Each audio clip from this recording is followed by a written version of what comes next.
মনে রাখবেন, এখানে আমি বিত্তবান চাই না, আমি বিবেকবান চাই।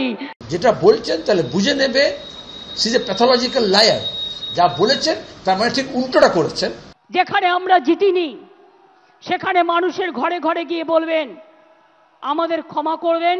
এই ধরনের ডায়লগগুলো আবার বলবো মমতা ব্যানার্জি আপনার থেকে তো শুনবো না। আমি অল মিউনিসিপ্যালিটি, পঞ্চায়েত, এমএলএ, এমপিদের সকলকে বলবো এখন থেকে কোনো অভিযোগ যেন কারো বিরুদ্ধে দল না পায়।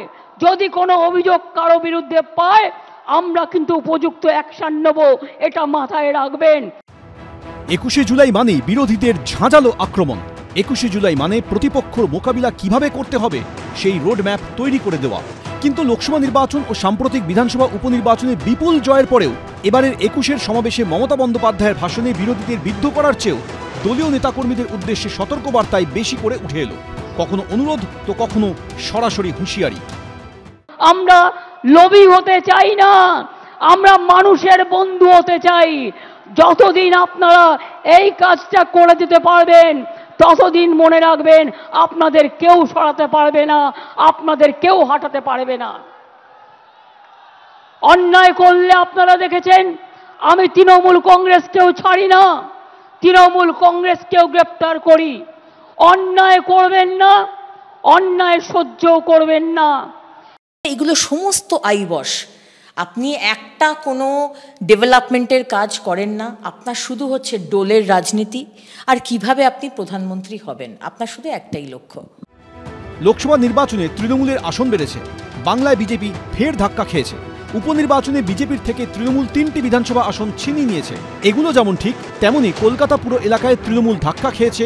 জেলার পুরসভাগুলিতে বিজেপির কাছে বহু জায়গায় তৃণমূল পিছিয়ে পড়েছে। উত্তরবঙ্গে তৃণমূল ফের ব্যর্থ হয়েছে। তৃণমূলে একের পর এক নেতার বিরুদ্ধে দুর্নীতি, তোলাবাজি, দাদাগিরির অভিযোগ উঠেছে, এটাও সত্যি।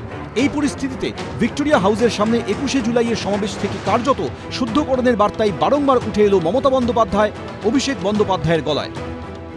সাম্প্রদায়িকতার কাছে, দুর্নীতির কাছে মাথা নত করব না, এটা আজকের দিনে শপথ নিন, এটা আমাদের অঙ্গীকার। কি বৃষ্টি গায়ে লাগলো?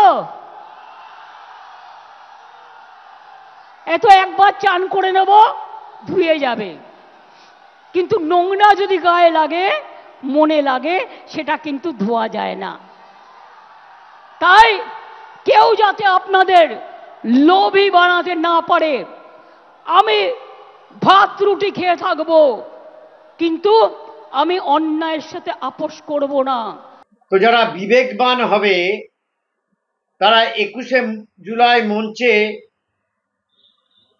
তারা শহীদদের যারা মারা গেছে তাদের জন্য কি করেছে বলবেন। আমি তাই বিবেকবান মানুষদের কাছে বলবো, যারা শহীদ হয়েছেন তাদের কি করলেন এই প্রশ্নের জবাব এড়িয়ে না গিয়ে মানুষকে বলুন 21শে জুলাই কমিটি করেছি, তার রেজাল্ট এই। আজও পর্যন্ত 21শে জুলাই কমিটির কোনো রিপোর্ট জনসমক্ষে আসেনি। সদ্য শেষ হয়েছে লোকসভা ভোট, সামনে বড়সড় নির্বাচনী প্রতিযোগিতা নেই, বছর দুয়েক বাদে বিধানসভা ভোট। তার আগে কি দলের অন্দরে ধোয়া মোছা করতে চাইছে তৃণমূল নেতৃত্ব? কথা ও কাজে মিল দেখা যাবে? উত্তর মিলবে আগামী দিনেই। আশাবুল হোসেন, অর্ণব মুখোপাধ্যায়, ঝিলম করঞ্জাই, এবিপি আনন্দ।